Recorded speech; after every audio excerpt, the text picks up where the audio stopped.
Marniyuldə ictimai fəallar və yerli siyasətçilər çörəyin 10 tetri bahalaşmasının süni olduğunu bildiriblər. Onlar bu məsələ ilə bağlı ciddi tədbirlərin görülməsinin vacibliyini vurğulayaraq Marniyuli Bələdiyyə Məclisində komissiyanın yaradılmasının zəruriliyini ifadə ediblər.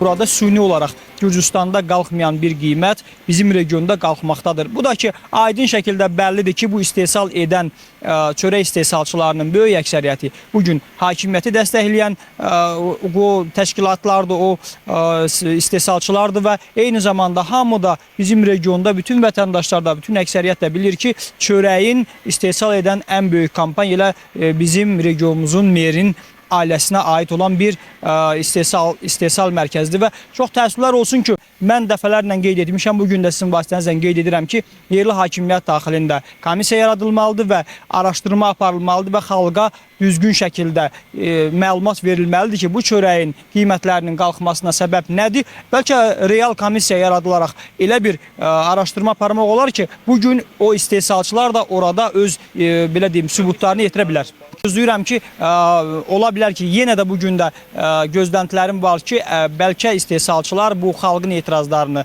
burada yaşayan insanların fikirlərini nəzərə alaraq çörəyi yenidən öz qiymətində qaldırırlar. Əgər qaldırılmasa, əlbəttə ki, mən düşünürəm və hazırlamışam artıq ki, yaxın günlərdə bələdiyyəyə müraciət edək ki, komissiya yaradılsın və araşdırma aparılsın. Onlar eyni zamanda Marniyuli meri Davur İsmailova çörəyin qiymətinin tənzimlənməsi ilə bağlı çağırış ünvanlayıblar. Və bugün bizim Marniyulinin meri Davur İsmailova mən müraciət eləmək istəyirəm. Heç kəs üçün Marniyuli də sir deyil ki, Davur bəyin ailəsi bu bizneslə məşğuldur, illərdir. Bu biznesi nə cür irəli sürür və s. və axır mən buna heç bir şey deyə bilmərəm. Mən sadəcə buradan Davur bəyə səslənirəm ki, Davur bəy, qulağınızı açın və bu xalqın fəryadını siz sadaq eşidin.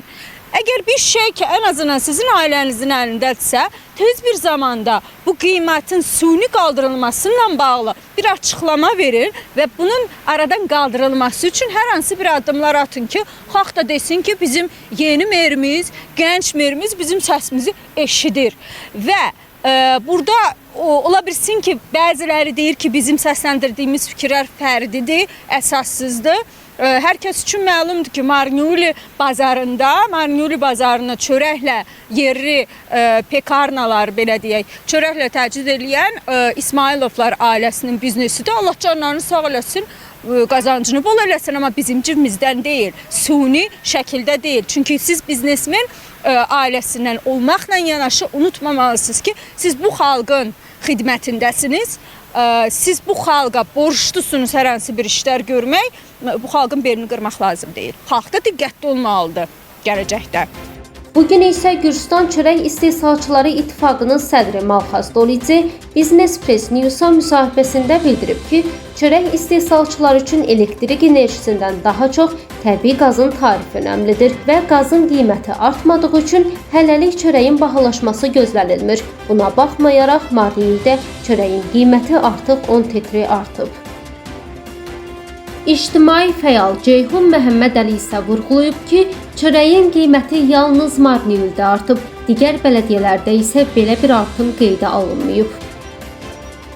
Ümumiyyətlə bu bahalaşmanın süni olması buradan bəllidir ki, bu ölkədə Gürcüstan miqyasında heç bir bələdiyyənin ağlına gəlmədi ki, çörəyi bahalaşdırsın. Həmən bizi yalnız Marniyulidə bahalaşdı. Bizim yaxın bələdiyyələrimiz var, Bolnis var, Qardaban var, Dımanis var. Heç bir yerində bu bahalaşma qeydə alınmadı. Ancaq Marniyulda bu baş verdi. Sadəcə olaraq, təbii ki, bu bir mənim düşüncəmə görə, mən ümumiyyətlə bu araşdırdığımız əldə olan məlumatlara görə bu həqiqətən bir daxili bir klanın yüksək bir gəlir əldə etməsi üçün atılan bir addım idi. Un bahalaşmadığı bir halda sən çörəyin qiymətini niyə qaldırırsan? Qaz bahalaşmadığı bir halda çörəyin qiymətini niyə qaldırırsan? Yəqin görünür bu daxildə bələdiyyədə olan bir çox qruplar, hansı ki, seçkilərdə canfəşanlıq edirdilər. Onlar xərclədiyi pulları istəyirlər bu bənzər bir üsulla əldə eləsinlər. Yəni deyirəm, ölkənin sahibi var, hakimiyyət var, dövlət qurumları var. Hansı ki, biz yaxşı bilirik, son dönəmdə rüşvətxorluqla çox ciddi bir mübarizə aparırlar.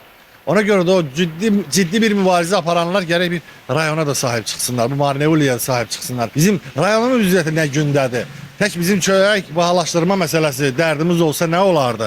Ümumiyyətlə bizim dərdimiz bir deyil.